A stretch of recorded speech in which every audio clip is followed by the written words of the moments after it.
the Right Honorable Raila Odinga, Mr. Chancellor William Bernard Chitunga, Ministers present, Principal Secretaries present, the University Council and Management, the student fraternity, distinguished ladies and gentlemen, good afternoon. Hamjambo.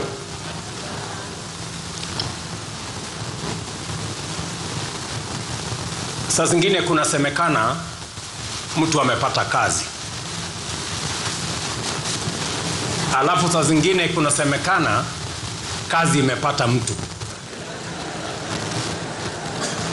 I think in this case, the latter is true.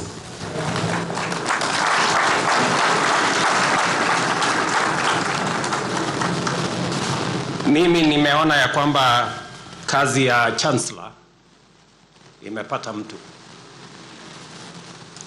And it is with great pleasure to join you on this historic occasion marking the installation of the second Chancellor of the Cooperative University of Kenya. Today's ceremony marks not only a new chapter in the leadership of this distinguished institution, but also reaffirms the university's steadfast commitment to its mission of empowering communities through cooperative education, research, innovation, and sustainable development. Allow me at the outset to congratulate Dr. Bernard William Chitunga. Congratulations. Raila Odinga called him young man. He is young enough for me also to call him young man. Your elevation, Dr. Chitunga, to this role is both historic and symbolic, reflecting our collective conviction that young people are not merely leaders of tomorrow, they can also lead today. As government, we are intentional about integrating young people into leadership to unlock their innovation, energy, and bold thinking in shaping our country's future. I think if there is boldness and courage, we have seen in the vision of Dr. Chitunga. Ladies and gentlemen, the Cooperative University of Kenya holds a unique and important place in our national development journey. For over 70 years, it has been a vital engine for molding skilled human capital and producing knowledge systems that uplift communities.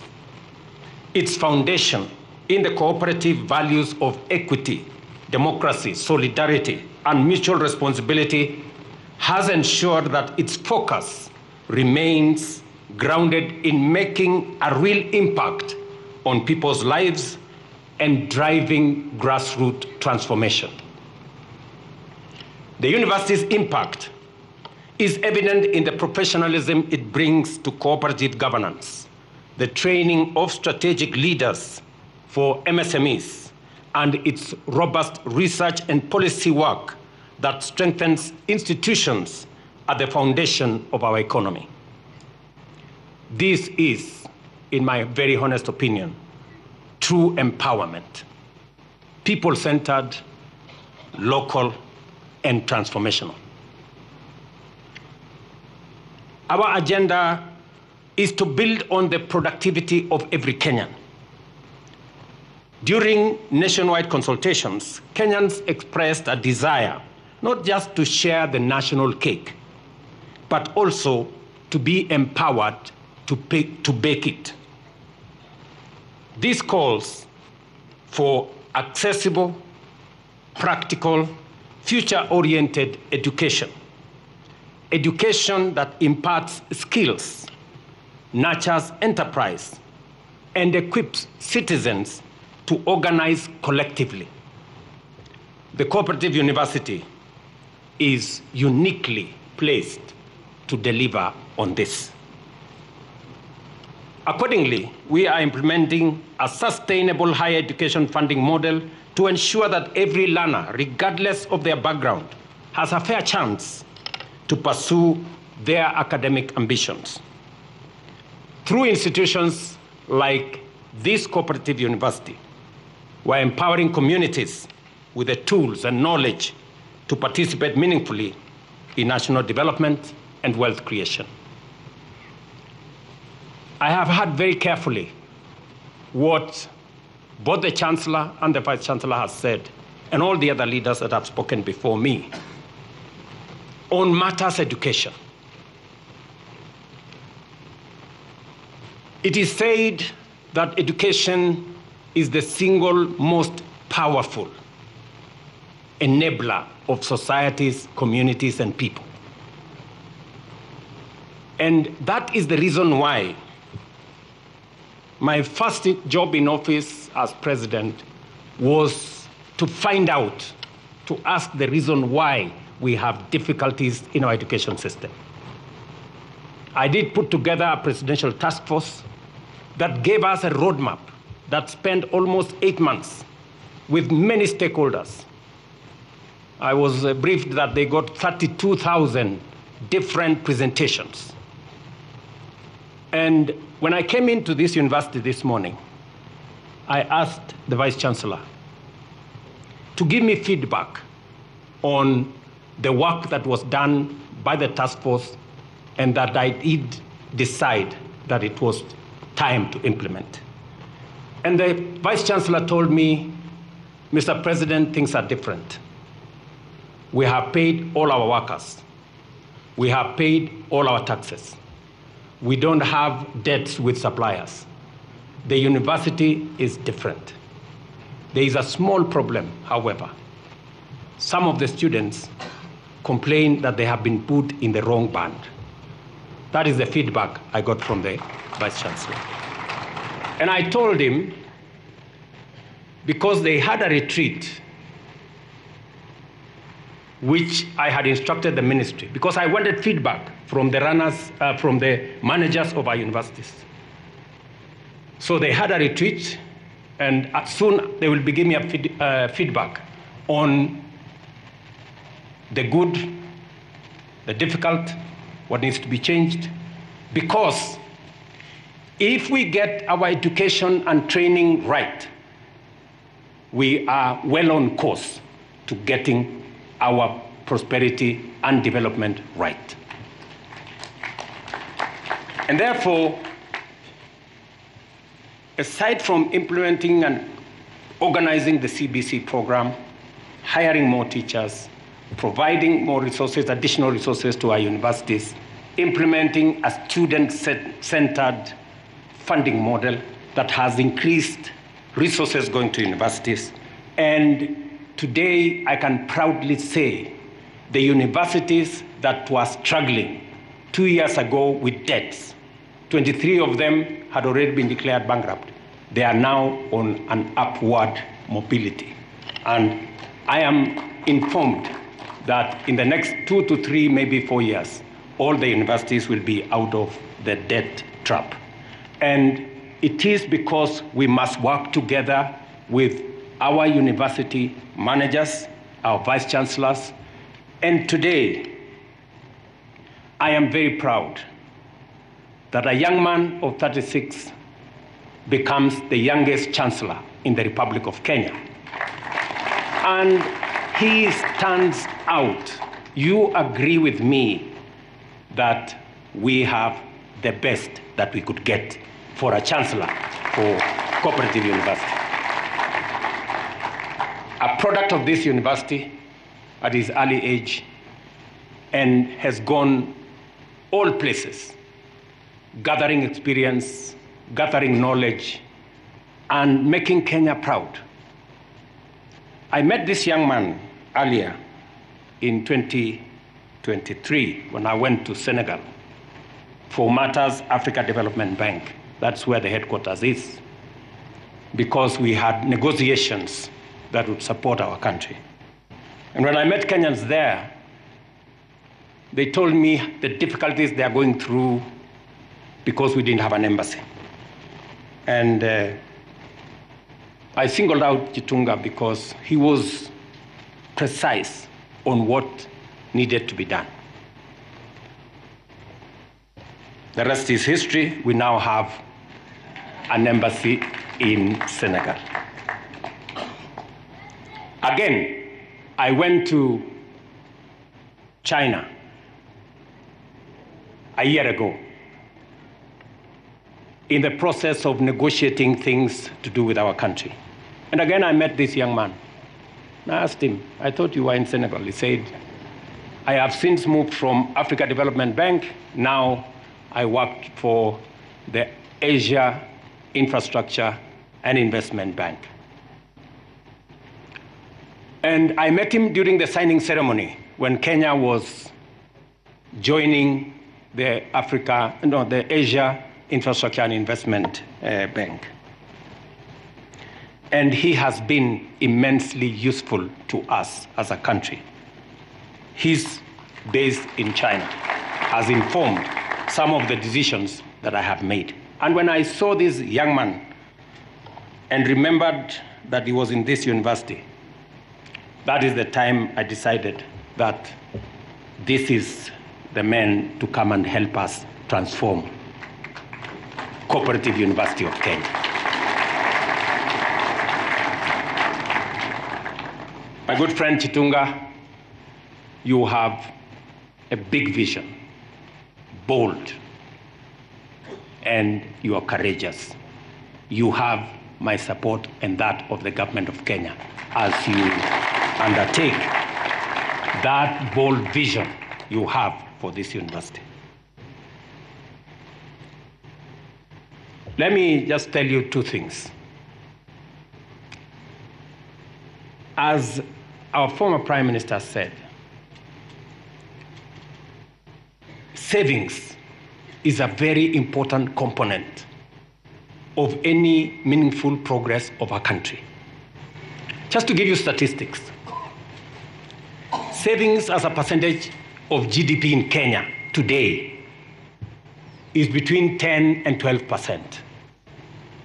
Savings as a percentage of GDP in China, where Chitunga works, is 55%. Everybody is trained to save from the beginning, as early as possible.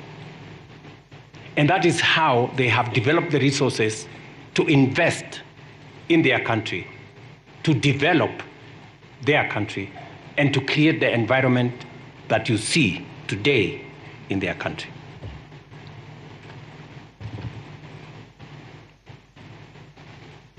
I undertook to the people of Kenya that I was going to change the savings culture, and we are going to change the savings infrastructure in Kenya. You all remember, everybody used to pay NSSF 200 shillings.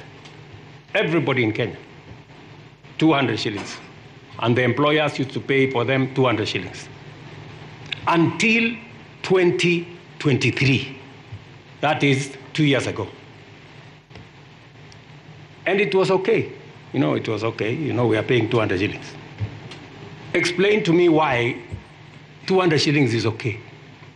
How is 200 shillings going to amount to a saving? So I said we were going to change this. And today, every Kenyan, like what is going on in Uganda. For your information, Uganda has a bigger social security fund than Kenya, although they have a quarter of our economy. Tanzania has a bigger national social security, although they have 50% of our economy. Why? Because they made the right decisions about saving. In Uganda, everybody saves 10% of their salary. In Tanzania, everybody saves 8% of their salary. In Kenya, we were saving 200 shillings. And it was supposed to be okay. And I was supposed to do nothing about it. Really? So, we made the right decisions. Today, every Kenyan is saving 6% of their salary, and every employer is saving on behalf of their employees 6% of their salary. And look, I will give you some statistics. You can go and account a check.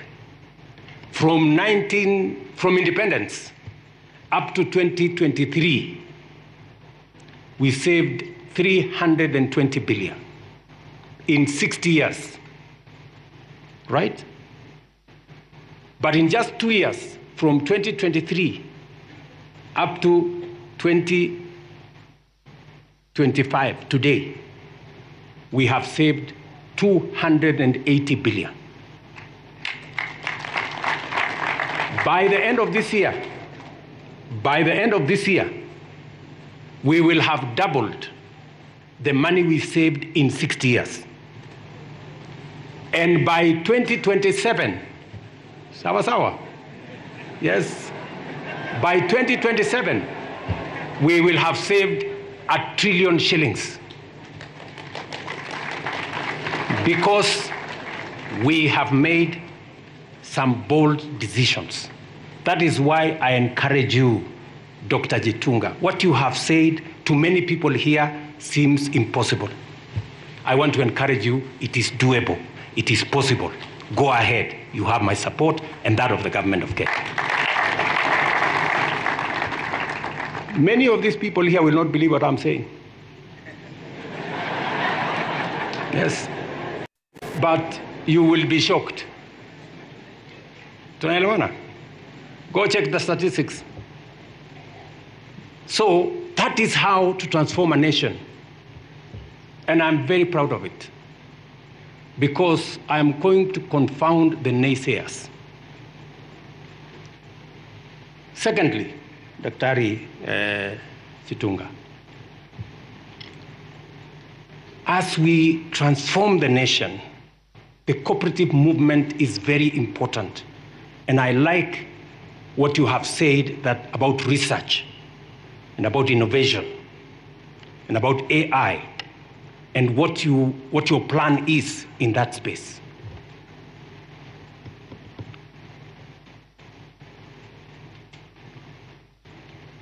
The whole cooperative movement influences our agricultural sector.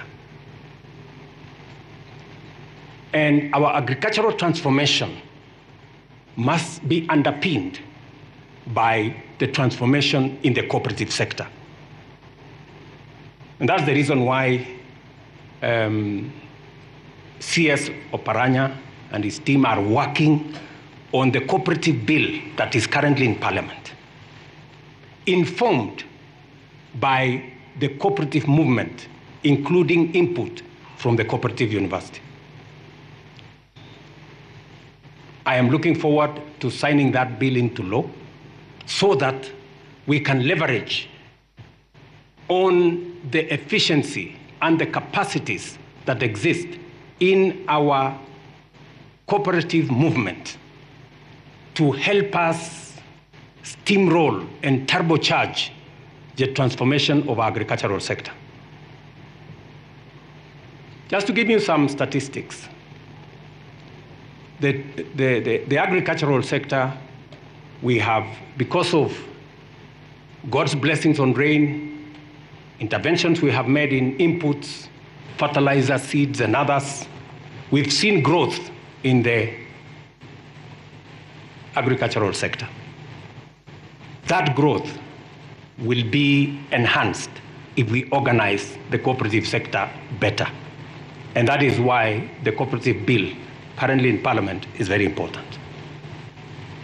We've seen, for example, growth in the maize sector. We've moved from 40 million bags to 72 million bags. You've seen earnings from tea went up from 170 billion to 215 billion. You've seen coffee sector. Prices of coffee has moved from 50, 60 shillings a kilo to 100, 140 shillings a kilo. You've seen in the sugar sector, we are witnessing the biggest transformation Ordinarily, we would be importing between 300,000 and 400,000 tons of sugar into Kenya. This year, we imported less than 100,000 tons. Why? Because our productivity grew from 490 metric tons, go look at the statistics at Kenya Sugar Board, to 815 metric tons. We've just concluded the commercialization of the 5 sugar mills owned by government. My opinion is government has no business owning sugar mills. It should be run by people who understand it in the private sector. We've just concluded that exercise, and you will see the transformation that is going to come from the sugar sector. It is my belief, and we are working towards making sure that in the next 3 years or thereabout, Kenya should be a net exporter of sugar. We should not be importing sugar into Kenya. We have what it takes to export sugar from Kenya. I'm saying this, Dr. Chitunga, to encourage you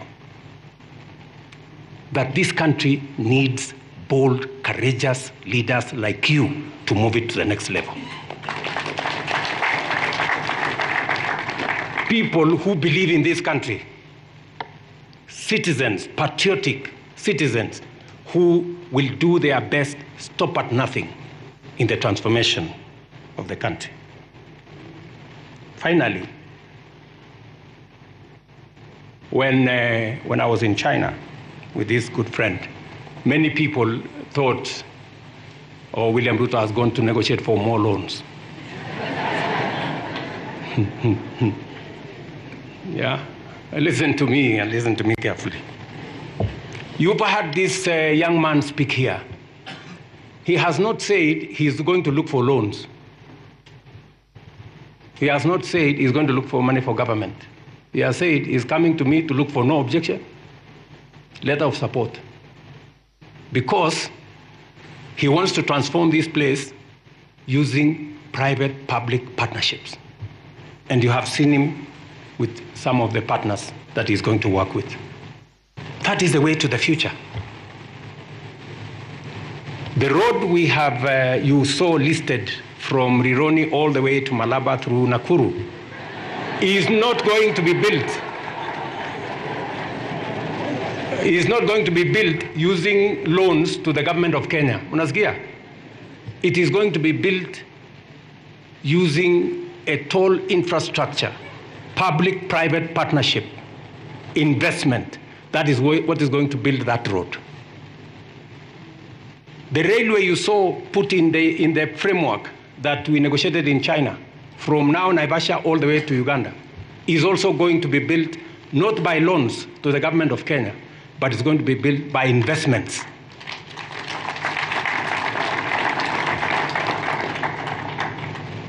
Let me also tell you that we have developed alternative financing mechanisms that do not take the country the route of loans that could endanger the future of our country. And I have been resolute in saying that we must find alternative financing mechanisms. Today, you have heard the announcement in our housing fund program. We have decided as government to support the education sector with student hostels. And Cooperative University is going to be a beneficiary. We're going to have a hostel facility here that will accommodate 2,520 students. It's going to happen in every university in Kenya and every TVET, and we are going to finally go to every Kenya Medical Training Center. Our first batch of investment is to build hostel spaces for 130,000 students in universities, colleges, and TVET. That money is not money that is borrowed. Right? It's not loans. We're not going to build a hostel for you here using loans. We are going to use money we have raised, our own local resources. That is how to build the country. It is the money we are using to build all the housing units. It's the money we are using to build 400 markets, not loans, resources raised by Kenyan taxpayers. That is how we are going to change this country, good people. So, I don't mind the accompanying ceremonies, but we must transform the nation. And it has to take some bold thinking, bold action to take ourselves into the future. And that's why I'm very encouraged to see a young man from Kenya working as an international servant, bringing that oomph and expertise and knowledge and courage to our country. Allow me, ladies and gentlemen, to say accordingly, we are implementing a sustainable higher education funding model, as I said earlier, to ensure every learner has an opportunity to be their best. The cooperative model is central in our economic transformation strategy.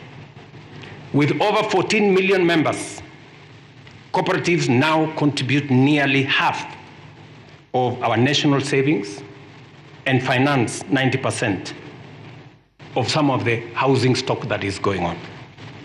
The implementation of Sessional Paper number 4 of 2020 and the Cooperative Bill 2024, now before Parliament, will institutionalize reforms that center training, research, innovation as pillars of a modern and sustainable cooperative movement. This university is not just a partner in this effort. It is an anchor. I like what was said here, and I like the questions Chitunga is asking. As we deepen investment across our 5 priority pillars of agriculture, MSMEs, housing, healthcare, and digital economy, we look to Cooperative University of Kenya to provide leadership, capacity building, and research that translates into real, measurable change in people's lives. Allow me at this juncture to highlight a few of the commitments that have been made. One of them is the hostel infrastructure for this university. And secondly, through the Chancellor's Legacy Program that Dr. Chitunga has just elaborated, we welcome initiatives to expand infrastructure through public-private partnership, establish new research centers, and build sustainable financing. The government will remain a committed partner in delivering this ambition. And number 3, recognizing that land scarcity is a barrier to growth, we will work with the university to secure additional land for flagship projects, including the proposed Cooperative University Innovation Hub, a facility dedicated to research, training, incubation, and community empowerment at the heart of the cooperative movement. Ladies and gentlemen, the Cooperative University of Kenya must continue to serve as a national resource, a catalyst for social equity, and a laboratory for economic transformation, and a beacon of hope for communities it serves. Empowering communities is not merely a slogan. It is a strategic imperative in building an inclusive, sustainable, and just Kenya. The government of Kenya stands firmly with this institution, and we will continue to support your programs, invest in your growth, and co-create pathways to prosperity for every Kenyan household. To Dr. Chitunga, Mr. Chancellor, the University Council, management, Senate, faculty, staff, and students, I wish you great success as you carry forward the noble mission of knowledge creation and community transformation. Asanteni sana, and God bless you. Another round of applause for His Excellency for that wonderful speech.